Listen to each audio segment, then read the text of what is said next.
জোহার,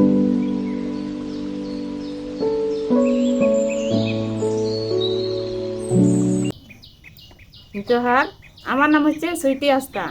আমি বিরামপুর থানা ৩ নং খানপুর ৫ নম্বর ওয়ার্ডের দিগলচাঁদ পিভিসির একজন সদস্য। আমাদের গ্রামের পুরুষরা আগে কাজ করতো না, ওরা খালি নেশা খেত, আর আমরা মহিলারা আমরা মাঠে কাজ করতাম। এরকম করে আমরা জীবন চালাইতাম। আগে গ্রাম বিকাশের দাদারা আসে, পিপিসি মিটিং করে নেশা এবং বাল্য বিবাহ আর অনেক কিছু বিষয় নিয়ে আমাদেরকে সচেতন করছে। আমাদের গ্রামে এখন নেশা নাই বলতে চলে। পুরুষরা মাঠে এখন মেয়েদের সাথে পাশাপাশি কাজ করে। পরিবারে বিভিন্ন কাজেও এখন পুরুষরা সাহায্য করে।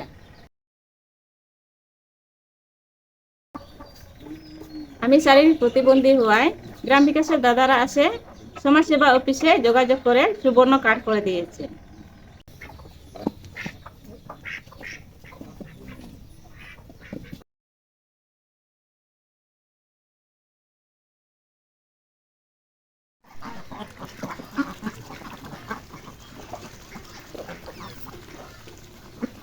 আগে আমার সংসারে অনেক অভাব ছিল।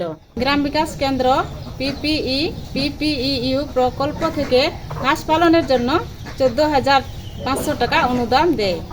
ডিম বিক্রি টাকা জমায়ে গ্রাম বিকাশ কেন্দ্র থেকে 10,000 ঋণ তুলে আমি 3টা ছাগল কিনেছি। ডিম দিয়ে আমার পরিবারের পুষ্টি চাহিদাও পূরণ হয় এবং আমার কিছু দেশি মুরগিও আছে। দাদাদের পরামর্শে বাড়ির উঠানে বিভিন্ন ধরনের শাকসবজি আবাদ করি, আর বাজার থেকেও কিনতে হয় না, টাকাও বাঁচে যায়। আগে আমরা বাইরে পায়খানা করার জন্য যেতাম, এখন বাইরে যাওয়া লাগে না। এখন বাড়িতে স্বাস্থ্যসম্মত পায়খানা ব্যবহার করি এবং সাবান দিয়ে হাত ধুই। আগের মতো আমার পরিবারে আর তেমন অভাব নাই।